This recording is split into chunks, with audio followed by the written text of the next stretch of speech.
Good morning, everybody. I'm currently at my son's basketball game at the Bayou Classic at the University of Louisiana at Monroe, so I'm going to be bringing you my lesson from the cab of my wife's car. But today's lesson is entitled Fear Nothing. And I use Psalm 91:5, Isaiah 41:10. But how many of you have ever seen the movie 300?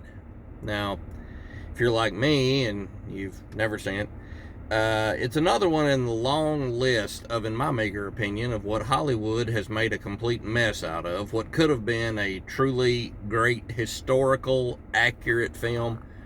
Because, in my meager opinion, history is interesting enough. We don't need to doll it up there. But basically, what this is portraying is the part that is historically accurate is during the Persian Greco War, the Spartan king named Leonidas, he led his army of 300 soldiers into battle against the invading Persian army during the Battle of Thermopylae. Now, according to legend, the valor, the sacrifice of these 300 inspired all of Greece to unite against this Persian foe. And that would be leading to the origins of democracy.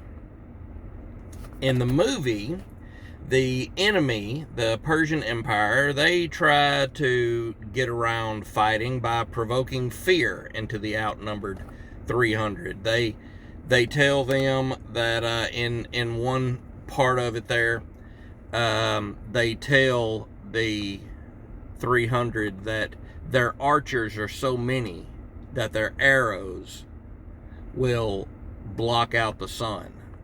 And I love the response of one of the 300 in this movie, where he responds with laughter when he says, well, then today we will fight in the shade. I've always admired those that can produce a quick, fear nothing response, one that honors my God, a response that makes him bigger and provokes courage into all those around me. I've always liked the quote that God doesn't lead us into troubled waters to drown us, but to cleanse us. It's kind of like our former secretary. He was a Secretary of Defense under President Trump. He was known as General Mad Dog Mattis. He had some rather interesting quotes, one of which he told the enemy, he said, I'm going to plead with you, do not cross us. Because if you do, the survivors will write about what we did here for 10,000 years. That's a pretty bold fear nothing statement there. And of course, the Bible has a lot to say on fear. For example, our key verse this morning, Psalm 91:5, fear nothing, not the wild wolves in the night, not the flying arrows in the day. Now, I can probably relate more to wolves and arrows because I love being outdoors.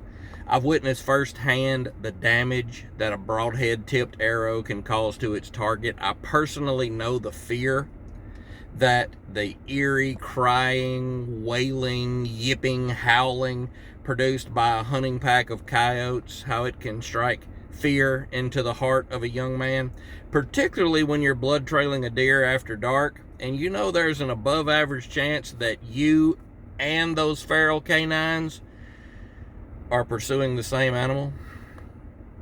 But the longer I live and the more I serve my God, I'm learning that not all wolves walk on 4 legs. Some walk on 2. And that not all arrows are released from a bowstring. Some of them find their power from the tongue. Isaiah 41:10 tells us, so do not fear, for I am with you. Do not be dismayed, for I am your God. Some more good promises that we find in the Bible. Psalm 91:7, even though others succumb all around you and drop like flies right and left, no harm will even graze you. Psalm 91:10 declares, evil cannot get close to you. Harm cannot get through the door. Now, y'all, obviously, this world is a scary place. But I decided a while ago that I was no longer going to live in fear. You see, these verses are not a promise of an evil-free existence. They're telling us that God is infinitely bigger than anything this world can throw at us, and we truly have nothing to fear. For me to fear anything in this world would be the equivalent of me mourning firewood in the campfire turning to ash. Y'all, it's not going to last that long anyway. I'm choosing to believe God's promises and to speak those promises out over my wife, my children, myself, you, my tent, as the Bible calls it. Harm cannot get through the door. God won't allow it, and I've decided not to live in fear from it. Even if bad times do arrive, hard times, which I've been through, and I firmly believe I'm not done going through them. I've watched my wife suffer health-wise. I've watched my own health and my own passion for being in the public school classroom deteriorate right before my eyes. But even if bad times do arrive, I've come to realize that the storms of this life, they must pass through His hands first. Therefore, He must have a plan for it. And y'all, if God has a plan for it, can it ever really be bad? It's just a choice. It's one that I'm making, and it's one that I hope that you'll join me in making, to speak faith-building words of strength and encouragement, and never give Satan the chance to attempt to blind us in that fog of war, to where things are going wrong in such rapid succession, as we see in the book of Job, that we are just enveloped, not knowing what the next step is. May we always look to God. May we always understand that He has a plan for it.